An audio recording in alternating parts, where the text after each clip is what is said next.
సోదరుడు అనిల్ జాదవ్ గారు ఒక మాట అన్నారు, నీకేమన్నా ఇబ్బంది పెట్టుంటే అని.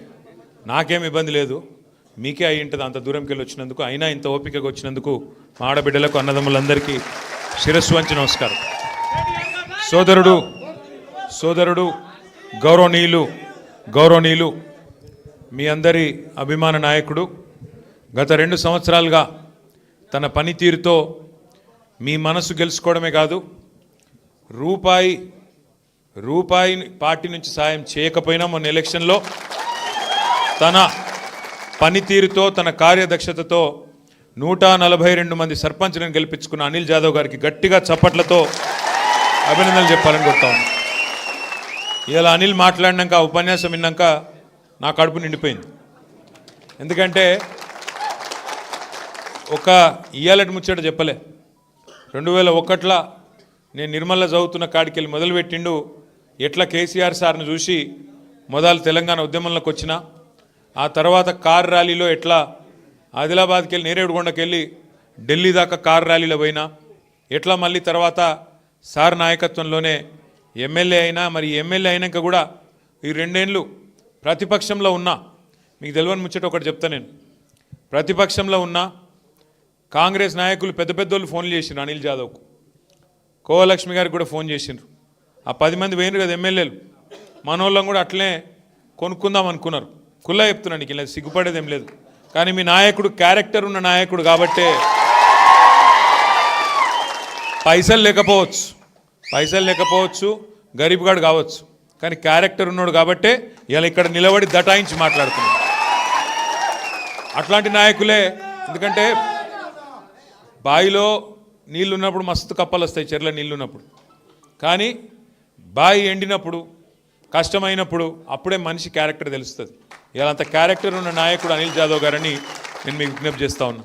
పెద్దలు జోగు రామన్న గారు మన జిల్లా పార్టీ అధ్యక్షులు, మాజీ మంత్రివర్యులు వారికి, సోదరుడు ఖానాపూర్ నియోజకవర్గ ఇన్ఛార్జ్ జాన్సన్ గారికి, అట్లాగే గౌరవనీయులు శాసన మండలి మాజీ సభ్యులు మా సలీంబాయి గారు, వేదికపై ఆసీనులైన బోత్ నియోజకవర్గ మండల అధ్యక్షులు, మాజీ జెడ్పీటీసీలు, మాజీ ఎంపీపీలు, గౌరవ సింగిల్ విండోల అధ్యక్షులు, గౌరవ సర్పంచులు, గెలిచొచ్చిన సర్పంచులు, గౌరవ ఉప సర్పంచులు, వార్డు సభ్యులు. మరి సర్పంచులుగా గెలిచిర్రు అంటే వాళ్ళ గెలుపు వెనకాల చాలామంది ఉంటారు, 1000 మంది. వాళ్లకు అట్లే దగ్గరకు వచ్చి ఓడిపోయిన వాళ్ళు చాలా మంది ఉంటారు, వాళ్లకు అట్లాగే గెలిపించిన వాళ్ళకు మనోళ్లకు ఓడించే ప్రయత్నం చేసిన వాళ్ళకు కూడా పేరున అందరికీ నమస్కారం, అందరికీ ధన్యవాదాలు. ఎందుకంటే అందులో కూడా ఉంటారు, ఇక మీకు తెలుసు, నేను చెప్పాల్సిన అవసరం లేదు. కొద్దిగా మనోడు గెలుస్తుంటే ఒకటి కప్పల తప్పకెళ్ళి ఒకటి గుంజుతుంటాడు కిందికి, అట్లా కూడా కొంతమంది ఉంటారు. జర్ర మీరు వెనక రన్నింగ్ కామెంటరీ చేయకూరి. అట్లా మరి ఏదేమైనప్పటికీ నిజంగా మామూలు విషయం కాదు. 2 ఏళ్ళ గవర్నమెంట్ వచ్చి రైతు బంధు కేసీఆర్ పాలన పోయింది, రాబంధు కాంగ్రెస్ పాలన వచ్చింది. ఎట్లయిపోయింది రైతుల హాలత్తు? ఇలా ఆదిలాబాద్ రైతులను చూస్తే అర్థమవుతుంది. పంట కొనటోడు లేడు, కొంటే అందులో కట్టింగ్లు. సోయాకు కష్టమే ఉన్నది, పత్తికి కష్టమే ఉన్నది.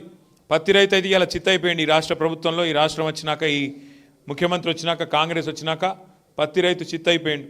సోయా రైతును అడిగేటోడు లేడు, దానికి మళ్ళీ కట్టింగ్లు. గతంలో 13 క్వింటాలు ఉంటాయి, ఇప్పుడు 7 క్వింటాలు అని కట్టింగ్లు. మొన్న అన్నవాళ్ళు పిలిస్తే, రామన్న గారు అనిల్ అన్న పిలిస్తే మన ఆదిలాబాద్ మార్కెట్కి వచ్చిన నేను, మీరందరూ కూడా చాలామంది వచ్చినారు. వచ్చినప్పుడు మనం చూసినాం రైతుల హాలత్. మనం వస్తున్నామంటే మార్కెట్ బంద్ పెట్టిరు. ఆ రోజు మీకు యాదకుండాలి, మార్కెటే బంద్ పెట్టిరు. సోమవారం వచ్చినాం అనుకుంటాం మేము, ఆ రోజు కూడా సోమవారం మార్కెట్ బంద్ పెట్టిరు. అందుకే అనిల్ అన్న ఏం చేసిండు తెలివిగా, ఆడ మార్కెట్ బంద్ పెడతారా మీరని చెప్పి ఆయనత నేరేడుగొండలనే తీసుకుపోయాడు. సోయాబీన్ కొనుగోలు కేంద్రం ఉంటే ఆడికి గుంట పోయిండు, ఆడ చూపెట్టిండు. ఆడ రైతులతో మాట్లాడితే అక్కడ గదే కష్టం. అంటే ఇవాళ రాష్ట్రంలో పరిస్థితి ఏంది అంటే, రైతులు ఈ రైతు ఆ రైతు అని కాదు, మొత్తం రాష్ట్రంలోని రైతులందరూ ఇలా గుండెల నిండా మళ్ళీ ఒకసారి కేసీఆర్ గారిని గుర్తు చేసుకుంటా ఉన్నారు. కేసీఆర్ ఉన్నప్పుడు ఎంత బాగుండే రైతు పరిస్థితి, ఇలా ఎంత అధ్వానమైంది అని యాద్ చేసుకుంటున్నారు. ఇది వాస్తవం, నేను చెప్పేది. మీరు ఊళ్ళల్లో మీరుంటారు, నాకంటే బాగా మీకే ఎరక. ఏమన్నా కోపమో తాపం ఉంటే మన మీద ఉన్నది. ఆడనో ఎన్నో కోపం ఉంటే మనం ఆడ కింది స్థాయిలో ఉండే నాయకుల మీద, నా మీద, మీ మీద ఉండొచ్చు, కానీ కేసీఆర్ మీద మాత్రం రాష్ట్రంలో ఏ రైతు కోపంగా లేడు అనే మాట వాస్తవం. ఎందుకంటే కేసీఆర్ గారు చేసినట్టు రైతులకు ఎవరైనట్టు చేయలే. 24 గంటల కరెంట్ ఇచ్చిన నాయకుడు భారతదేశంలో ఉన్నారా? కేసీఆర్ తప్ప. రైతు బంధు అసలు ప్రోగ్రాం పెట్టినోడు భారతదేశంలో స్వతంత్రం వచ్చిన కేవలం ఉన్నారా? 24 గంటల కరెంటు రైతు బంధు ఒక్కటే కాదు, రైతు చచ్చిపోతే ఆ కుటుంబం రోడ్డు మీద పడద్దని చెప్పి 5 లక్షల బీమా ఇచ్చిన నాయకుడు ఎవడన్నా ఉన్నాడు ఆ దేశంలో? ఒక అందుకే రైతుల కేసీఆర్ గారంటే ప్రేమ. పంట పండించిందంతా కొన్నాడు. కరోనా టైంలో కూడా 7,000 కేంద్రాలు పెట్టి, కొనుగోలు కేంద్రాలు పెట్టి ఆఖరి గింజ దాకా కొన్నాడు. పంట తడిసిపోయినా, నానినా, మొలకెత్తినా, రంగు మారినా ఏదైనా సరే మొత్తం కొని రైతులకు ధీమా ఇచ్చిన నాయకుడు కేసీఆర్ గారు. అట్లాగే గోదావరి, కృష్ణ ఈ 2 జీవనదులలో తెలంగాణకు గతంలో అన్యాయం జరిగింది కాబట్టే మనం కొట్లాడినాం, రాష్ట్రం తెచ్చుకున్న రాష్ట్రంలో ఇటు కాళేశ్వరం కట్టిండు, అటు బ్రహ్మాండంగా పాలమూరు రంగారెడ్డి 90% పూర్తి చేసిండు. మీ దగ్గర సదర్మాటు ఇంకా ఎన్నో ప్రాజెక్టులు 1-2 కాదు బ్రహ్మాండంగా చేసుకున్నాం. ప్రతి ఊర్లో ఉండే చెరువు బాగా చేసుకున్నాం మిషన్ కాకతీయ కింద. అందుకే తెలంగాణ వ్యవసాయం బంగారం అయింది. మొత్తం భారతదేశంలో పంజాబు, హర్యానా దేశానికి ధాన్య భాండాగారం అంటారు. ఆ పంజాబు, హర్యానాను తలదన్ని వరి వండించే విషయంలో భారతదేశంలో నెంబర్ 1 చేసిండు తెలంగాణను కేసీఆర్ గారు. అంటే ఇట్లా చెప్పుకుంటా పోతే ఎన్నో ఉన్నాయి, 1-2 కాదు కేసీఆర్ చేసిన పనులు. అని ఎందుకో కానీ మరి 2023 ఎలక్షన్ల మనకు సీట్లు కొద్దిగా కమ్మి పడ్డాయి, 21 సీట్లు కమ్మైనాయి. దాంతో మనం ఇవాళ ప్రతిపక్షంలో కూర్చున్నాం. సరే, కొంత బాధ ఉంటుంది, ఓడిపోయినప్పుడు కొంత బాధ ఉంటుంది. మాకు కూడా ఉండే, అరే గిట్లెట్లా అయ్యాను. ఒక్కసారి ఆలోచిస్తే పోయినాయి కొన్ని సీట్లు తక్కువతో ఉన్నాయి. ఖానాపూర్లో 4,000 ఓట్లతో పోయింది, పక్క కాగజ్ నగర్లో 3,000 ఓట్లతో పోయింది. లేకపోతే ఇలా మనకు 4 ఎమ్మెల్యేలు ఉందరు, అన్నది కూడా తక్కువనే పోయింది. 6,000తోని రామన్న సబ్ది పోయింది. లేకపోతే సగం ఆదిలాబాద్ మనమే ఉంటుంటే ఇవాళ ఇక్కడ ఆదిలాబాద్ మనకే ఉంటుండే, కాగజ్ నగర్ మనకే ఉంటుండే, ఖానాపూర్ మనకే ఉంటుండే. ఈ ఇద్దరికి తోడు ఇంకో 3 ఉందరు. కానీ చిన్న మిస్టేక్స్ జరిగినాయి. నా ప్రార్థన మీతోనేమంటే, అక్కడక్కడ నేను పోయినప్పుడు అడుగుతుంటాను. నిన్న నాగర్ కర్నూలు పోయినా, మొన్న మహబాద్ పోయినా, అక్కడ అడిగిన నాయకులను, కార్యకర్తలను నిజంగా చెప్పురని అడిగిన. మీరంటే గెలిపించుకున్నారు అనిల్ అన్నను, మిమ్మల్ని అడిగేదేం లేదు. కానీ అక్కడ నాయకులను అడిగిన, నిజంగా చెప్పురు మీరు పోతే మా వాడు పోతాడు ఎమ్మెల్యే కానీ సార్ అయితే ఉంటాడు కదా అనుకున్నారు కదా అంటే, అవు సార్ కరెక్టే అంటారు. గా మిస్టేకే చేయొద్దు, గా తప్పే చేయొద్దు. ఎందుకు? సార్ ఒక నిర్ణయం తీసుకున్నాడు కేసీఆర్ అంటే, ఇప్పుడు మీ ఎమ్మెల్యే గారిని మార్చిండు. గతంలో ఒక ఎమ్మెల్యే సాబ్ ఉండే రాతోడు, ఆయనను మార్చి అనిల్ అన్నకు టికెట్ ఇచ్చిండు.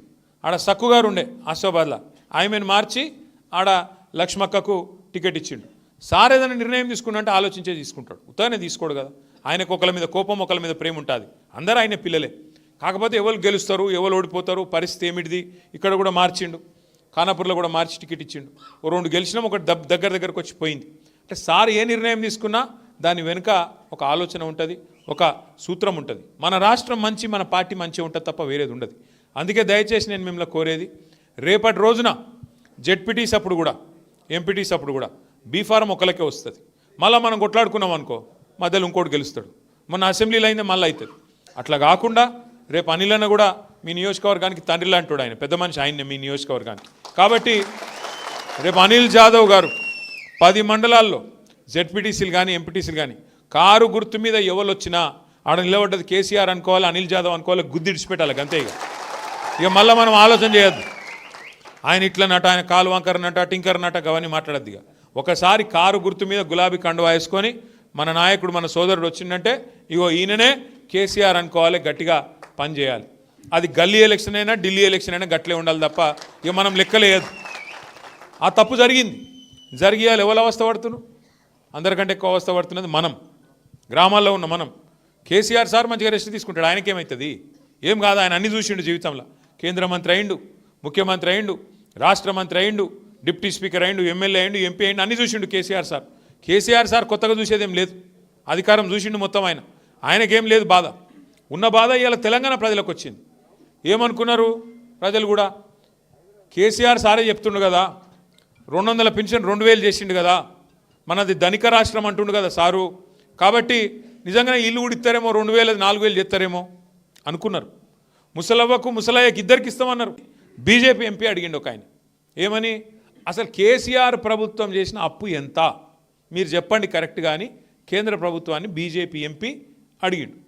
కేంద్ర ప్రభుత్వం రిజర్వ్ బ్యాంకుని అడిగింది, ఎంతనా కరెక్ట్గా చెప్పురు అని చెప్పి. మన మొత్తం భారతదేశంలో పెద్ద బ్యాంకు, అన్నింటిని చూసేది రిజర్వ్ బ్యాంకు. ఇంకొక వాళ్ళు కాగ్ అని ఉంటుంది, CAG, controller and auditor general. వాళ్ళిద్దరిని అడిగింది, అడిగి పార్లమెంట్లో సమాధానం చెప్పారు. ఏం చెప్పారు ఎరికేనా? కేసీఆర్ ప్రభుత్వం వచ్చిన నాడు 2014లో రాష్ట్రం నెత్తి మీద ఉన్న అప్పు 72,000 కోట్లు. కేసీఆర్ దిగిపోయిన నాడు డిసెంబర్ 23లో దిగిపోయిన నాడు రాష్ట్రం నెత్తి మీద ఉన్న అప్పు 3,50,000 కోట్లు. 3,50,000 కోట్లలో 72 తీసేస్తే, ఎందుకంటే అది విరాసత్కి వచ్చింది కదా మనకు, ఆ 72 తీసేస్తే ఎంత? 2,80,000 కోట్లు. మావు కేసీఆర్ అప్పు చేసిండు. 2,80,000 కోట్లు అప్పు చేసిండు కేసీఆర్. చేసి ఏం చేసిండు?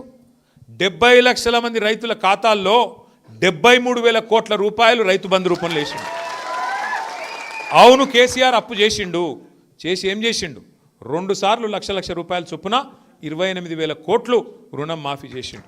ఎస్, కేసీఆర్ అప్పు చేసిండు. 2,80,000 కోట్లు అప్పు చేసిండు. ఏం చేసిండు? వరుసగా 10 ఏళ్ళు మీ కాంగ్రెస్ వాళ్ళు మొత్తం కరెంటును ఖరాబ్ చేసిపోతే 10 ఏళ్ళు రైతుకు 24 గంటలు ఫ్రీ కరెంట్ ఇచ్చి 50,000 కోట్ల రూపాయలు సబ్సిడీ రూపంలో కట్టిండు. రైతన్నల కోసం సబ్సిడీ రూపంలో 50,000 కోట్లు ఉత్త కరెంటు కోసమే కట్టిండు. అట్లాగే కేసీఆర్ అప్పు చేసిండు. ఏం చేసిండు? 15 లక్షల మంది అప్పు చేసిండు. ఏం చేసిండు? 15 లక్షల మంది ఆడపిల్లల పెళ్లి నెలకు లక్ష రూపాయల చొప్పున ఇచ్చి 15 లక్షల మంది ఆడపిల్లల లగ్గం చేసిండు. అవును, కేసీఆర్ అప్పు చేసిండు. 34 మెడికల్ కాలేజీలు పెట్టిండు. 34 నర్సింగ్ కాలేజీలు పెట్టిండు. ఊరూరికి మన పిల్లగాళ్ళు డాక్టర్లు మళ్ళా బ్రహ్మాండంగా అయ్యేటట్టు వాళ్ళ కాలేజీలు కట్టించిండు. ఎస్, కేసీఆర్ అప్పు చేసిండు. 1022 గురుకుల పాఠశాలలు పెట్టిండు. మీ మొక్కలకు 200 స్కూళ్ళు ఉంటే 1000 పంప. యానన్న తట్టెడు మట్టి తీసినవా? ఒక ఇటుక పెట్టినవా? తులం బంగారం ఇచ్చినవా? ఆడోళ్ళకి చెప్తే మొత్తం లేడీస్కు నెలకు 2,500 ఇస్తా అన్నాడు. ఇచ్చిండు ఒకళ్ళకన్నా? నేను ముందే చెప్పిన, వీళ్ళు చాలా దుర్మార్గులు, వీళ్ళు 2,500 తులం బంగారం ఇచ్చే కేసులు కాదు, మీ మెడల పుస్తల తాడు కూడా ఎత్తుకపోతారని చెప్పిన నేను ముందే. అవకాశం టోళ్ళు ఖతర్నాక్ మనుషులు. ఎందుకంటే మాకేం కోపం లేదు. అధికారం ఎవరు అబ్బ సొత్తు కాదు, ఎవరు అత్త సొత్తు కాదు, ఎవరికి శాశ్వతంగా ఉండదు, మాకు కూడా ఎరికే. కానీ మంచి మాటలు చెప్పి నడిపించాలి ప్రభుత్వాన్ని. ఇవాళ మేము రేవంత్ రెడ్డిని అడుగుతున్నాం కాంగ్రెస్ ప్రభుత్వాన్ని. ఇవాళ అసెంబ్లీలో అన్న అడిగిండు, అట్లా మేము అడుగుతున్నాం. బయట ఎక్కడ పోతే అక్కడ ఏం అడుగుతున్నాం? ఎప్పుడు ఇస్తావా 2,500 ఆడోళ్ళకని అడుగుతున్నాం. ఏమంటాడు రేవంత్ రెడ్డి? అట్లా అడిగితే నీ గుడ్లు వీకి గోటీలు ఆడతాడు. మరి ఎప్పుడు ఇస్తావా? 15,000 ఇస్తా అంటివి, 2 పంటలకు కాదు 3 పంటలకు ఇస్తా అంటివి, అసలుదారులకు కాదు కౌలుదారులకు కూడా ఇస్తా అంటివి. ఎప్పుడు ఇస్తావా రైతు బంధు అంటే నీ పేగులు తీసి మెడలు వేసుకుంటా అంట. ఇది ఎక్కడ బాధ? స్కూటీలు ఎప్పుడు ఇస్తావా? మరి ఎప్పుడు విద్యా భరోసా కార్డు ఇస్తావు? నిరుద్యోగులకు 4,000 రూపాయలు అంటివి ఎప్పుడు ఇస్తావు? 2 లక్షల ఉద్యోగాలు అంటివి ఎప్పుడు ఇస్తావు? అంటే నీ లాగుల తొండలు ఇడిచిపెడతావు. గివి మాట్లాడి నిన్ను చేసినారు ముఖ్యమంత్రి. గివిటికేనా ఇక ఉన్నది? నువ్వు లాగుల తొండలు ఇడిచేందుకు, పేగులు వేసి మెడలేసుకుంటేందుకు, లేకపోతే గుడ్లు వీకి గోటీలు ఆడుతందుకు. వాటికి మా పోరగాళ్ళు మస్తు మంది ఉన్నారు కవి చేస్తేందుకు. నువ్వు అవసరమా దీనికి? అంటే ఎంత బేకారు ముచ్చట్లు అంటే బాధ అనిపిస్తుంది. ఇక ఏమనంటే కేసీఆర్ గారిని తిడతాడు. అదొక్కటి నేర్చుకున్నాడు. ఏమనంటే కేసీఆర్ని తిట్టాలి. ఏమిటి తిడతావు కేసీఆర్ను? ఏం తప్పు చేసిండు కేసీఆర్? తెలంగాణ తెచ్చుడు తప్పు చేసినాడు. 11 రోజులు సావుకు సిద్ధపడి తెలంగాణ తెచ్చుడే తప్పైందా కేసీఆర్ గారు? ఏం చేసిండు? కేసీఆర్ తప్పు చేసినాడు. 2 ఏళ్లలో బొచ్చడు కేసులు పెట్టినావు కేసీఆర్ మీద. ఏం చేసినావు మరి కేసులు? ఏమనంటే ట్యాపింగు టూపింగ్. ఏం ట్యాపింగ్? ఎక్కడ ట్యాపింగ్? నేను అడుగుతున్నా. గూఢచారి వ్యవస్థ ఉంటుంది. అవు మరి గవర్నమెంట్ వాడేందుకు కొంతమంది లుచ్చ పనులు చేస్తారు, ఎమ్మెల్యేలను కొంటారు. ఎవరో తెలుసు కదా మీకు, 50 లక్షల రూపాయలతో దొరికిపోయినాడు. మరి గసంటోళ్ళని పట్టుకుంటేందుకు, దొంగలను పట్టుకుంటేందుకు పోలీసులు ఉండాలని లేదా? ఉంటారు. మరి ఇవన్నీ ఉంటాయి. రాష్ట్రం నడిపే పద్ధతులు, రాష్ట్రాన్ని ముందు తీసుకెళ్ళే పద్ధతిలా జరుగుతాయి ఇవన్నీ. నీకు చేత కాదు, అప్పు తప్పు చెప్తావు, అప్పు లెక్కలు తప్పు చెప్తావు, అప్పు చేస్తావు, ఒక పని చేయ చేత కాదు, ఒక మంచి మాట రాదు.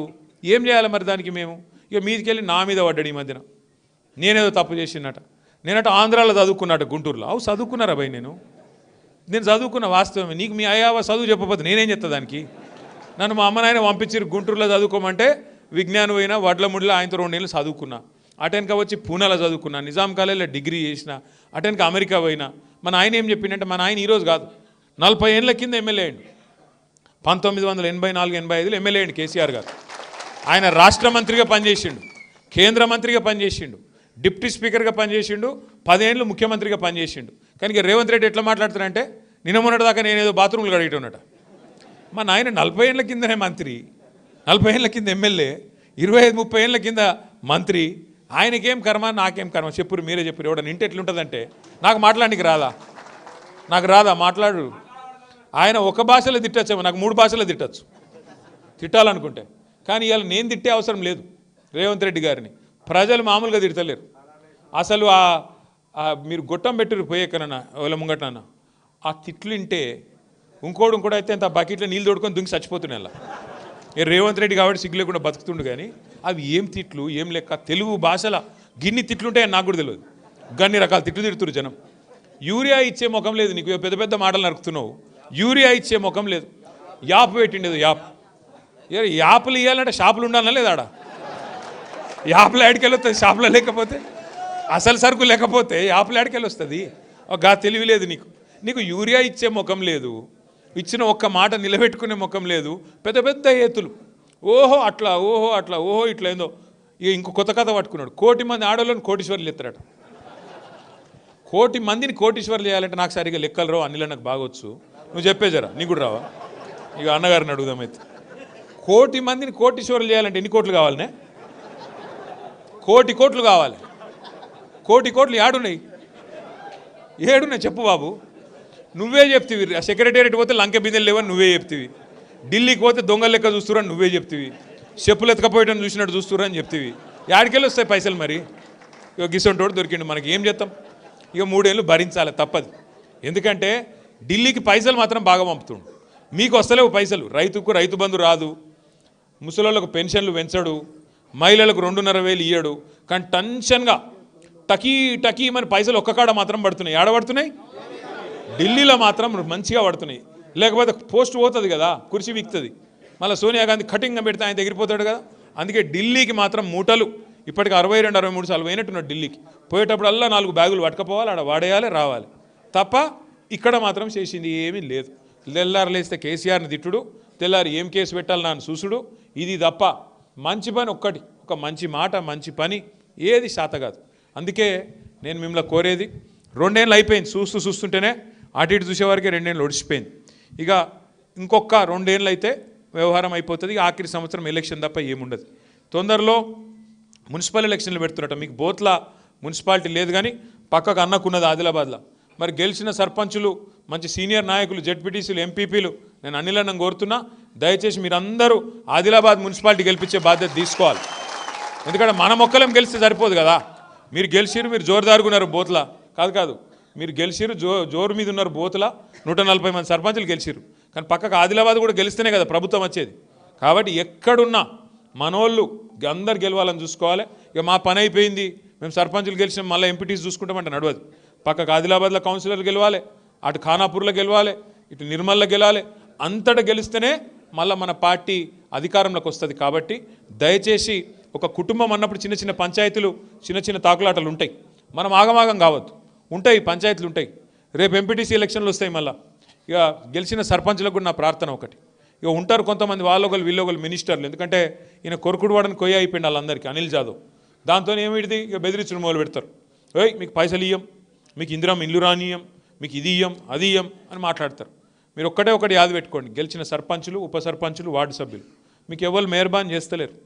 మీకు వచ్చే పైసలు, మీకు ప్రభుత్వం నుంచి వచ్చే పైసలు, కేంద్ర ప్రభుత్వం నుంచి కానీ రాష్ట్ర ప్రభుత్వం నుంచి వచ్చే పైసలు కానీ ఎవ్వల మెహర్బానీతో వస్తలేవు.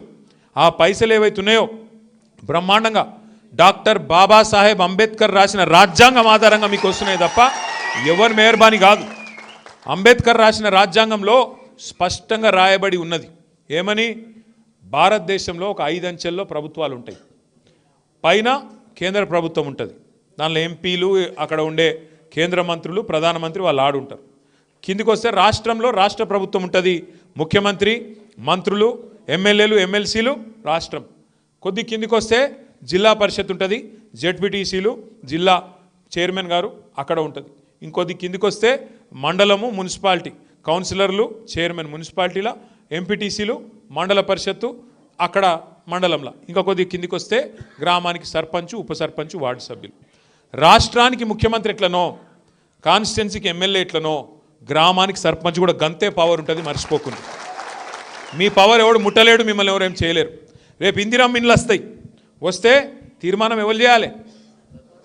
గ్రామ పంచాయతీ చేయాలి. లిస్ట్ ఎక్కడ పెట్టాలి? గ్రామ పంచాయతీలనే పెట్టాలి. దానిలో మంచి ఉన్నదా చెడు ఉన్నదా ఎవరు చెప్పాలి? మీరిగిన కొట్టేసి చాలు ఇది తప్పు లెక్క ఉన్నోనికే ఇస్తున్నారని మీరు కొట్టేస్తే వాళ్ళు పీకేదేమి ఉండదు. కాబట్టి యాద పెట్టుకొని మీకున్నది పవర్. నిన్నటిదాకంటే వాళ్ళు ఆట ఆడింది సాగింది, ఎందుకు వాళ్ళకి సెక్రటరీలతో నడిపించుకున్నారు. ఇప్పుడు అట్లా ఉండదు. సర్పంచు, ఉప సర్పంచు, వార్డు సభ్యులు మీరు గట్టిగా నిలబడితే ఏ ప్రభుత్వం ఏం చేయలేదు. కేంద్ర ప్రభుత్వం ఏం చేయలేదు, రాష్ట్ర ప్రభుత్వం ఏం చేయలేదు. అనిల్ అని అన్నాడు మా దగ్గర బీజేపీ వాళ్ళు కాంగ్రెస్లు ఒకటైపోయారని. మీ దగ్గరనే కాదన్న మొత్తం అంతటా ఒకటి అయిపోయారు. తెలంగాణ మొత్తం దొంగ చీకటి ఇద్దరు కలిసిపోయారు. దొంగ చీకటి మంచిగా కలిసిపోయారు. ఎట్లా పడతాం ఇద్దరిని? అదలు బదలు చేసుకున్నట్టే. మొన్న చూసిరు కదా మీరు, ముఖ్యమంత్రి వస్తే ఆదిలాబాద్ ఎమ్మెల్యే బీజేపీ ఆయనే కాంగ్రెస్ వాళ్ళ కంటే ఎక్కువ డబ్బా కొడుతున్నాడు ఆయన. ఓరేమ్మా నేను పరిశాన్ అయినా చూసి, ఇంత అన్యాయమా అని. ఎందుకు డబ్బా కొడుతున్నావు? ఉన్న సిమెంట్ కంపెనీ అమ్మక దబ్బుతున్నందుక? ఆయన అమ్ముతుంటే ఈయన మంచిగా సపోర్ట్లు కొడుతున్నందుక? పక్కకి వెళ్ళి సిగ్గుండాల బీజేపీ వాళ్ళకి. Cement corporation of India factory తెరుస్తామని చెప్పారు. ఆల్తుఫాల్తు మనుషులు కాదు, అమిత్ షా వచ్చి చెప్పిండు సిమెంట్ కార్పొరేషన్ ఆఫ్ ఇండియా మేము ఫ్యాక్టరీ తెరిపిస్తాం. మరి కేంద్రంలో ప్రభుత్వం వచ్చింది కదా, ఎందుకు తెరిపిస్తలేవు? ఆ మాట మాట్లాడే దమ్ము ఎమ్మెల్యేకి లేదు. ఇంకా దానికి ఇక్కడ ఉండే ప్రభుత్వం సహకరిస్తున్నది, కాంగ్రెస్ ప్రభుత్వం. మనం ఉన్న రోజులు అడ్డుకున్నాం, అట్లెట్లు అమ్ముతావా అని. ఇవాళ అడ్డికి పావుషేరు ముఖ్యమంత్రి గారి కుటుంబ సభ్యులే ఆ ఫ్యాక్టరీ కొట్టేసే ప్రయత్నం చేస్తున్నారు. ముఖ్యమంత్రి గారు బాగున్నాడు, ఒక ఆయన బావ వరుసకున్న మనిషి, ఆయన కొట్టేసే ప్రయత్నం చేస్తున్నాడు. నేను మీకు వివరాలు చెప్తా. తప్పకుండా అడ్డుకోవాల్సిన బాధ్యత మన మీద ఉన్నది. కాంగ్రెస్, బీజేపీ ఇలా రెండు సిగ్గులేని పార్టీలే, దొందే. మీరు ఆలోచన చేయండి. ఇవాళ సిసిఐ అమ్ముతుంటే పట్టించుకోరు. కాటన్ కార్పొరేషన్ వాడు పత్తి కొనకపోతే కాంగ్రెస్ వాళ్ళు నిలదీయరు. మళ్ళీ మనమే రోడెక్కాల, మళ్ళీ మీ నేరేడు కొండగాడను ఆడ మన మొత్తం రాస్తారోకో చేసి రహదారి దిగ్బంధం చేసి బోతులనే ఆగమాగం చేస్తే తప్ప సిగ్గు రాలేదు వాళ్ళకు. అట్లాగే ఇవాళ ఒక్క హామీ కాంగ్రెస్ వాడు అమలు చేయకపోయినా, 6 గ్యారంటీలను అటకెక్కించినా ఒక్క బీజేపీ వాడు మాట్లాడాడు, ఒక్కడు గట్టిగా అడగాడు. ఎందుకు? ఇద్దరు ఒకటే అదలు బదలు. ఏమనుకుంటాను వాళ్ళిద్దరు? ఫస్ట్ బీఆర్ఎస్ లేకుండా చేయాలి రాష్ట్రంలో, కేసీఆర్ లేకుండా చేయాలి. అప్పుడు మన ఇద్దరం ఆడుకోవాలి, నువ్వు కాకపోతే నేను, నేను కాకపోతే నువ్వు. బీఆర్ఎస్ ఉండొద్దు, ఇది వాళ్ళ కోరిక. కానీ ప్రజల కోరిక వేరే ఉన్నది. మళ్ళా కేసీఆర్ రావాలి, 2028లో ఖచ్చితంగా రాష్ట్రానికి ముఖ్యమంత్రి కావాలనే కోరిక ఇలా ప్రజల్లో బలంగా ఉన్నది. తప్పకుండా నేనైతే నమ్ముతున్నా, పైన దేవుడు ఉన్నాడు, కింద ప్రజలు ఉన్నారు.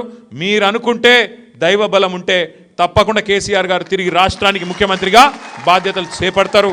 మళ్ళా బోతు నియోజకవర్గంలో మీరు ఒకటే యాద పెట్టుకోండి, ఈ 2 ఏళ్ళు కొద్దిగా కష్టం ఉంటుంది, తప్పదు. ఉన్నకాడికి పైసలు వస్తాయి. కేసీఆర్ గారు ఉన్నప్పుడు మంచిగా గ్రామాలు బాగా చేసిండు, అద్భుతంగా. ప్రతి ఊరిలో ఒక డంపింగ్ యార్డ్, ఒక వైకుంఠ ధామం, ఒక నర్సరీ, ఇంటింటి ముంగట చెట్లు మంచిగా బ్రహ్మాండంగా, నల్లా, ప్రతి ఊరిలో వాటర్ ట్యాంకులు, ట్రాక్టర్లు, ట్రాలీలు ఇవన్నీ పెట్టిండు. కానీ కాంగ్రెస్ వచ్చినాక ట్రాక్టర్ల డీజిల్ దిక్కులేదు, ట్యాంకర్ల నీళ్లు దిక్కులేవు, మొత్తం ఊరంతా గబ్బు పట్టించింది. ఇలా వాటిని బాగు చేసే ప్రయత్నం మళ్ళీ చేయాల్సింది మన సర్పంచులే. కాంగ్రెస్ సర్పంచులు ఏం చేయరు. వాళ్ళు ఎంతసేపు పైరవిలు తువాల దులపాలా, అడవి ఆదిలాబాద్లో కూర్చోవాలి, ఈ పైరవి ఆ పైరవి పైసలు సంపాదించుడు, అదే పనిలో ఉంటారు. కానీ మళ్ళొక్కసారి కేసీఆర్ శిష్యులుగా మనమే గ్రామాల్ని కథానాయకులమై నడిపించాలి. మళ్ళీ తెలంగాణ ఆనాడు పల్లె ప్రగతి రూపంలో ఎట్లయితే అద్భుతాలు సృష్టించిందో, ఎట్లయితే 30% అవార్డులు ఢిల్లీలో కొట్టిందో, మళ్ళొక్కసారి మనమే ఆ పని చేసి చూపెట్టాలని చెప్పి కూడా నేను మిమ్మల్ని కోరుతూ, నేను అనిల్ అన్నకు నేను ఒకటే మాటిస్తున్నా, ఒక ఉజ్వలమైన భవిష్యత్తున్న నాయకుడు అనిల్ జాదవ్ గారు, కాపాడుకోండి. ఎందుకంటే వాళ్ళు పెట్టే ప్రలోభాలకు కూడా లొంగకుండా నికార్సుగా క్యారెక్టర్తో నిలబడ్డాడు.